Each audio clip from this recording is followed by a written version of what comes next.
Hello everyone, hope you all are fine at your homes. Welcome back to the channel Better Day Ahead.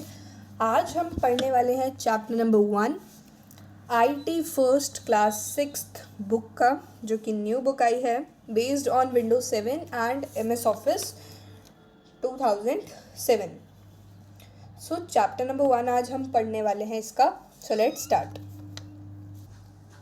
So chapter number 1, जैसे कि आपको first page show हो रहा होगा, जैसे कि आपकी बुक पे दिया हुआ है, computer languages is the first chapter. Let get started. Figure A, Jessica and Amber are talking to each other in French. ऊपर आपको फिगर ए में दिया गया है the girl standing and the boy standing. लड़की का नाम जेसिका है एंड लड़के का नाम एबर है. दोनों बात कर रहे हैं एक दूसरे से फ्रेंच में. Use the internet to find out the meaning of the dialogues. कह रहे हैं कि आप इंटरनेट का इस्तेमाल कीजिए इस डायलॉग्स के, जो ये बोल रहे हैं, ये जो क्लाउड्स में लिखे हैं, इन सब का मतलब ढूंढने के लिए जो है आप किसका इस्तेमाल कीजिए, इंटरनेट का. Okay.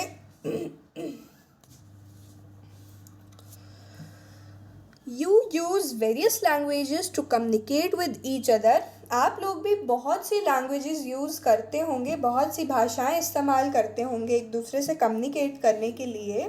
In the same way you need to give instruction to a computer in the language that it's understand. अब क्या कह रहा है, उसी सेम तरीके से आपको कुछ इंस्ट्रक्शंस जो है कंप्यूटर को देनी पड़ेगी उसकी लैंग्वेज में कि वो समझ सके. Such a language is called computer programming language. और जो लैंग्वेज कंप्यूटर समझता है उस लैंग्वेज को क्या कहा जाता है, कंप्यूटर प्रोग्रामिंग लैंग्वेज. सो मैं अंडरलाइन इट. उस लैंग्वेज को क्या कहा जाता है, ओके, उस लैंग्वेज को क्या कहा जाता है, computer programming language. Okay. So next is the advancement in software technology is directly linked to development in computer programming language. The various stages of this development are called generations of computer language. क्या कह रहा है, advancement जो है software technology में वो directly link करती है एक डेवलपमेंट कंप्यूटर प्रोग्रामिंग लैंग्वेज में. इसकी वेरियस स्टेजेस जो हैं वो डेवलपमेंट में, उन्हें क्या कहा जाता है, जनरेशंस ऑफ कंप्यूटर लैंग्वेज. क्या कहा जाता है, जनरेशंस ऑफ कंप्यूटर लैंग्वेज. की concepts, low level languages, high level languages for artificial intelligence, working of a translator. Okay, now move to the next page. Okay, अब ये आगे क्या कह रहा है, the language that a computer can understand are divided into given categories. कह रहे हैं कि जो लैंग्वेजेस कंप्यूटर समझता है वो कुछ कैटेगरीज में डिवाइड की गई हैं, जो कि आपको नीचे गिवन है. Okay. So first is first and second generation language, low level language. First और सेकेंड जनरेशन की जो लैंग्वेज होती है उसे हम क्या कहते हैं, low level language. And third, next is third and fourth generation languages, इसे हम हाई लेवल लैंग्वेजेस कहते हैं. Fifth generation languages for artificial intelligence. Okay, जो फिफ्थ जनरेशन लैंग्वेजेस है आर्टिफिशियल इंटेलिजेंस को AI भी कहा जाता है. ये जो पूरा ये जो है, ये आपको एज अ क्वेश्चन आ सकता है, which language can computer understand, write it in 3 categories. So आपको ये पूरा आंसर लिखना है and make sure to underline these all. Okay, now आगे पढ़ते हैं.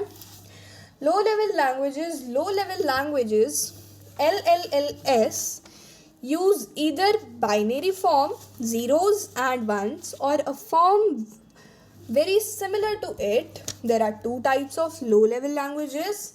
Machine languages and assembly languages, पहले हमें क्या बताया था कि लो लेवल लैंग्वेजेस कौन सी होती है, first and second generation languages.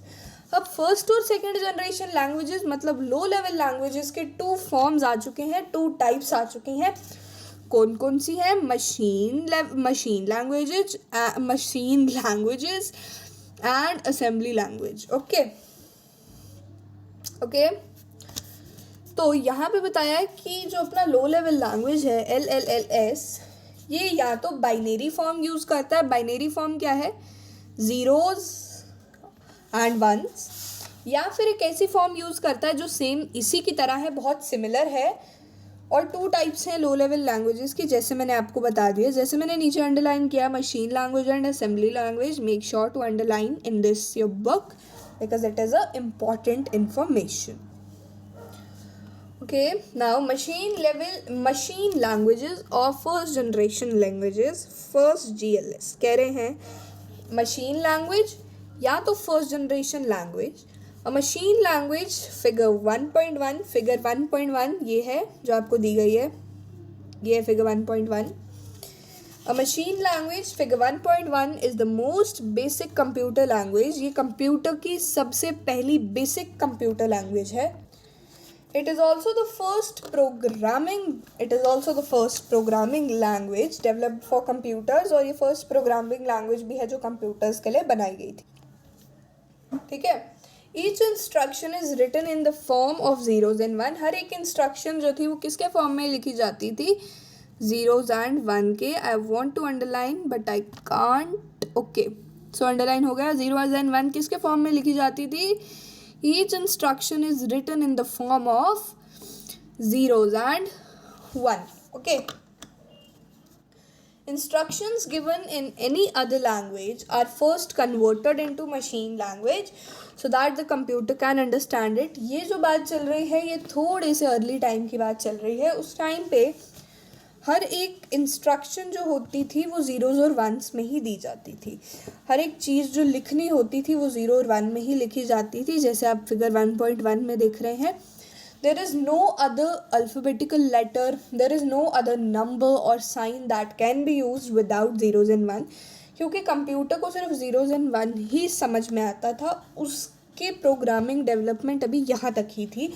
तो उस टाइम पे क्या होता था, जब कोई और लैंग्वेज में इंस्ट्रक्शन लिखी जाती थी तो पहले उसे मशीन लैंग्वेज में कन्वर्ट किया जाता था, मतलब 0 and 1 में कन्वर्ट किया जाता था। उसके बाद ही वो जो लैंग्वेज थी वो कंप्यूटर समझ सकता था। That is why machine language programs are executed very quickly. तभी जो है मशीन लैंग्वेज प्रोग्राम जो है बहुत जल्दी एग्जीक्यूट कर लेते हैं। The features of machine language are as follows. Machine language के फीचर्स जो हैं आर एज फॉलोज हैं, मतलब कि आपको नीचे दिए गए हैं। Okay, it is machine dependent है, which means that a particular machine language can be used on only one type of computer. जिसका मतलब है कि सिर्फ एक पर्टिकुलर मशीन लैंग्वेज जो है इस्तेमाल कर सकते हैं एक टाइप के कंप्यूटर पे। It is the only language that is directly understood by a computer, और ये सिर्फ एक ऐसी लैंग्वेज है ज़ीरोज़ एंड वन जो सिर्फ कंप्यूटर के द्वारा, जो कि डायरेक्टली कंप्यूटर समझ लेता था। It is difficult to use, ये यूज़ करने में थोड़ी सी मुश्किल है। As the programmer has to remember machine codes, और जो प्रोग्रामर है उसे मशीन कोड याद रखने पड़ते थे। Okay, fact box in a machine language the binary digit 0 represents the of state, the state and the 1 represents the on state. Okay, क्या कह रहे हैं, मशीन लैंग्वेज में बाइनरी डिजिट जो 0 था वो रिप्रेजेंट ऑफ करता था। देख रहे होंगे आप इस फैक्ट बॉक्स में, 0 रिप्रेजेंट ऑफ करता था एंड 1 रिप्रेजेंट्स ऑन करता था। ओके, सो असेंबली लैंग्वेज और सेकेंड जनरेशन लैंग्वेज, हमें यहाँ पे जो पूरा ये 3 लैंग्वेज दी थी, अब हमें इनके सिंगल पार्ट कराएंगे।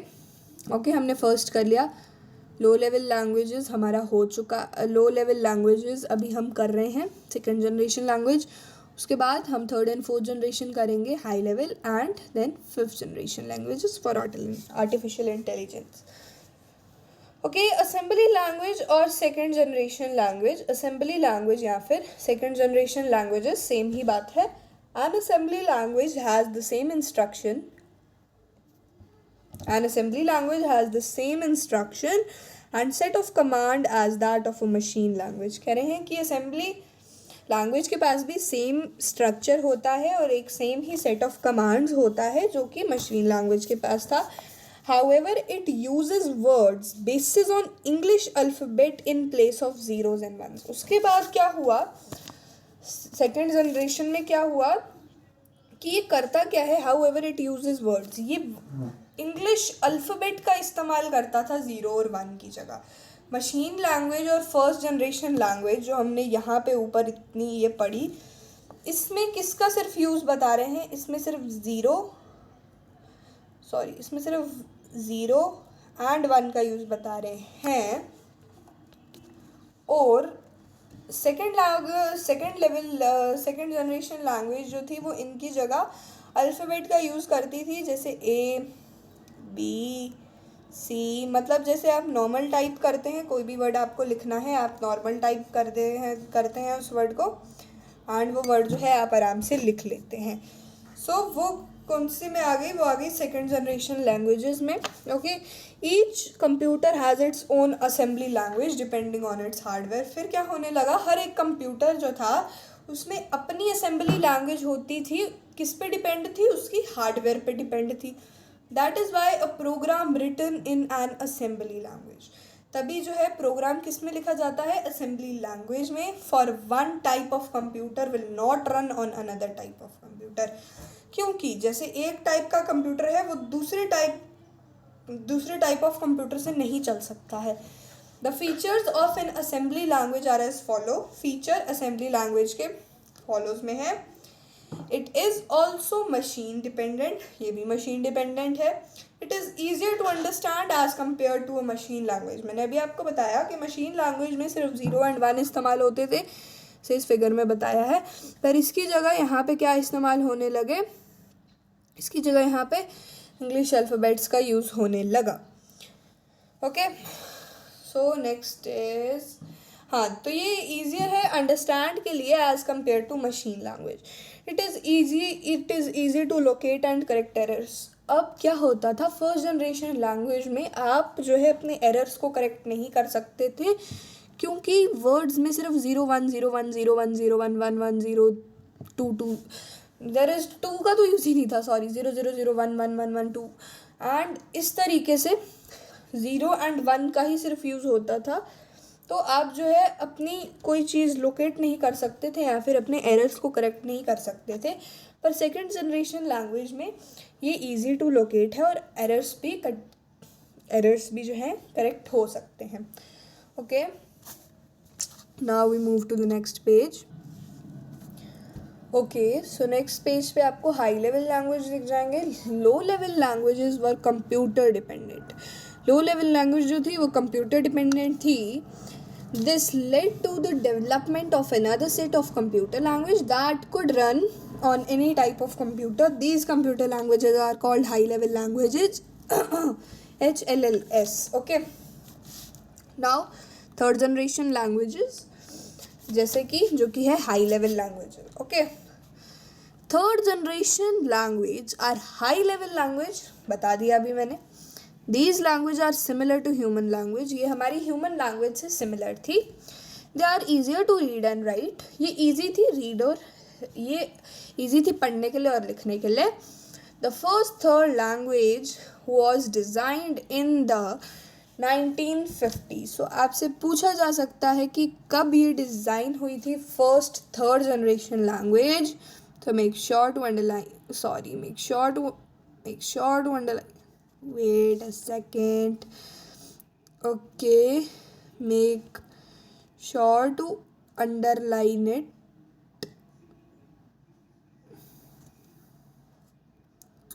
एक second, make sure to underline it, जैसे मैंने अभी कर दिया 1950.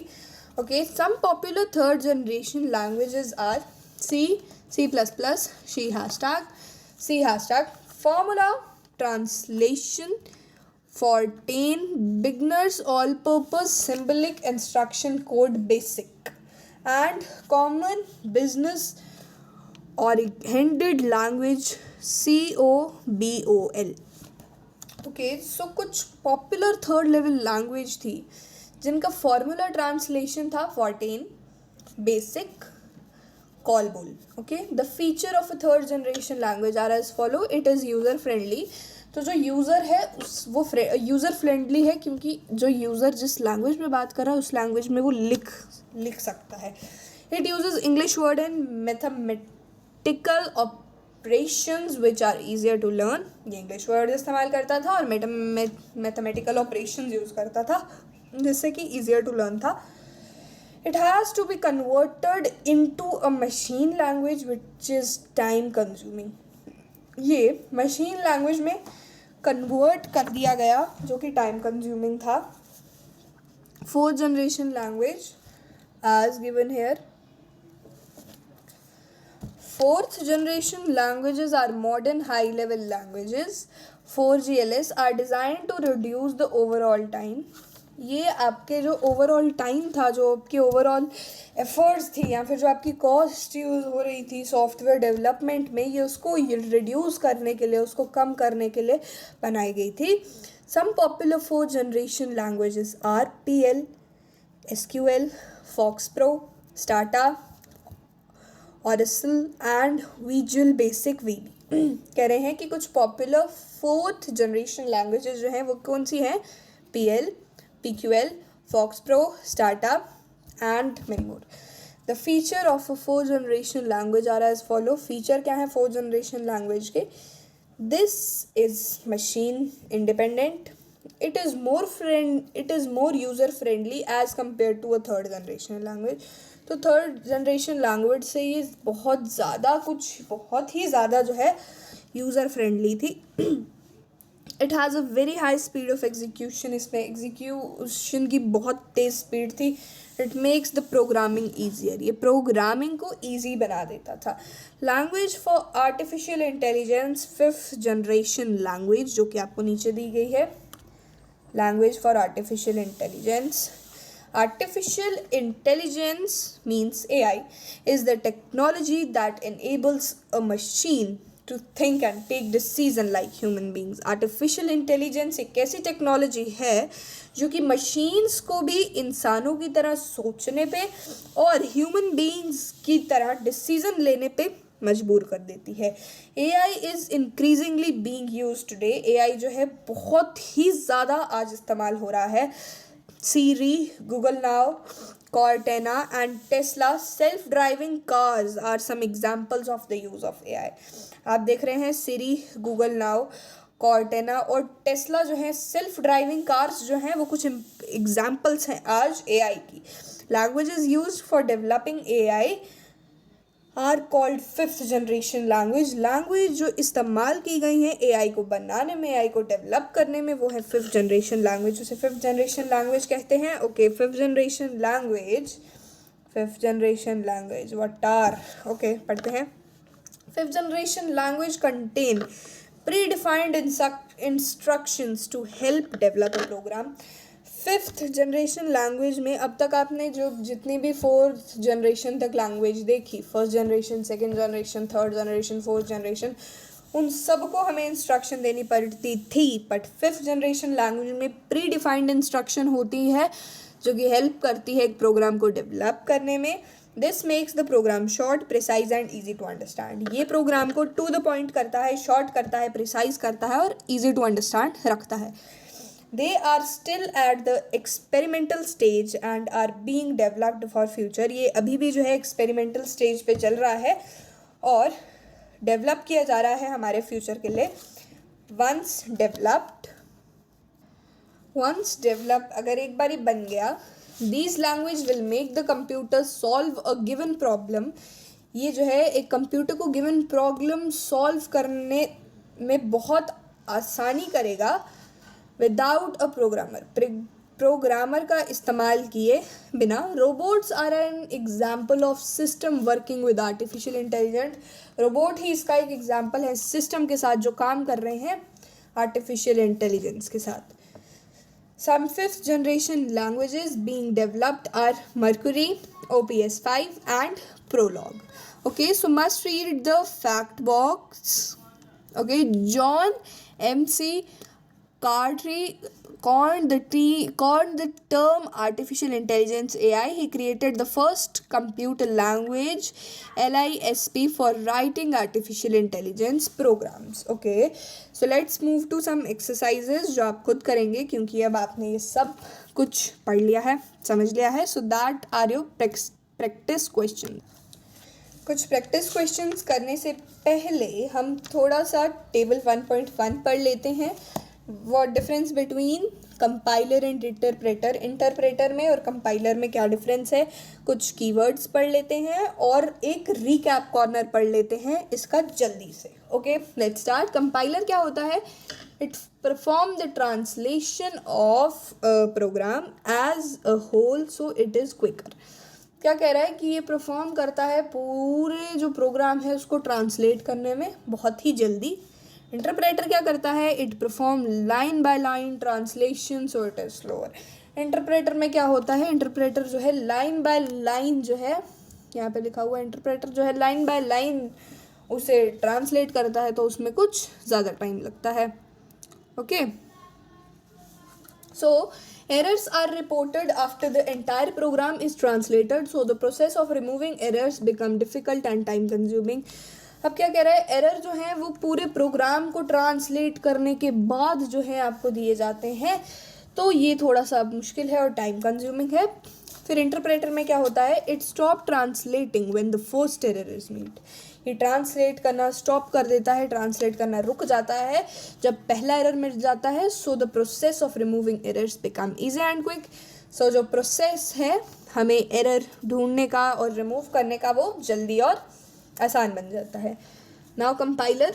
Programming language such as C and C++ use compilers.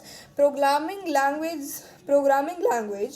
Such as C, programming language जो है सच एज C हैं एंड C++ यूज कंपाइलर, ये कंपाइलर का इस्तेमाल करते हैं. फिर इंटरप्रेटर क्या कह रहा है? Programming language such as Python, basic and Ruby use interpreter. तो प्रोग्रामिंग लैंग्वेज जो कि पाइथन, बेसिक एंड रूबी है वो क्या इस्तेमाल करते हैं? इंटरप्रेटर इस्तेमाल करते हैं. ओके, सो हमारा नेक्स्ट क्या कहता है? नेक्स्ट है हमारे कीवर्ड. जल्दी से रिवाइज कर लेते हैं. Keyword first is artificial intelligence, the technology used to enable machine to think and take decision like human. एक ऐसी टेक्नोलॉजी जो मशीन्स को इंसानों की तरह सोचने पे और डिसीजन लेने पे मजबूर करती हैं. Translator, a type of software that converts an assembly language or a high level language to a machine language. Translator क्या है? एक ऐसी टाइप का सॉफ्टवेयर है जो कि असेंबली लैंग्वेज, आपने देखी होंगी असेंबली लैंग्वेज, मैंने पीछे आपको पढ़ाई. असेंबली लैंग्वेज या फिर हाई लेवल लैंग्वेजेस को कन्वर्ट करने में मदद करता है. Source code. What is source code? A process written in an assembly language और high level language.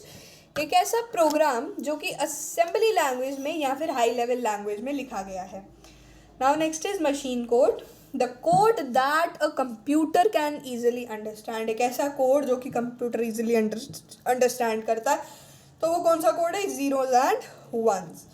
Next is assembler, a translator that translate a program written in assembly language into machine language. So translator और assembler का similar काम है. Next is compiler, a translator that translate a program written in high level language into a machine language in one go. Interpreter, a translator that translate a program written in a high level language into a machine language line by line. recap corner को ज़रूर पढ़िएगा. अब मैं आपसे exercise corner share करूँगी, ये आपको खुद से करना है क्योंकि मैंने आपको पूरा चैप्टर पढ़ा दिया है. Okay, so let's move to exercise corner. So ये एक्सरसाइज कॉर्नर है, आप इसे लिख लीजिए या फिर आप इसका स्क्रीनशॉट ले लीजिए तो दैट कि आपकी एक्सरसाइज हो जाए. Okay, this is exercise corner. It contains 5 questions and then fill in the blanks, then match the columns and expand the following. Okay, मैंने आपको अभी बता दिया था बेसिक का क्या मतलब है, मैंने आपको अभी थोड़ी देर पहले ही पीछे बताया था. बेसिक का मतलब है beginners all purpose symbolic instruction code, जो कि यहाँ पर आएगा. नाउ फॉर्टेन का क्या मतलब है, फॉर्मूला ट्रांसलेशन. देन कॉलबोल का क्या मतलब है, common business originated language. So ऐसे ही आपको सब करने हैं. Okay, thank you all for watching the video. See you in next video and comment करना मत भूलिएगा कि अगली वीडियो किस टॉपिक पर चाहिए. तब तक के लिए बाय.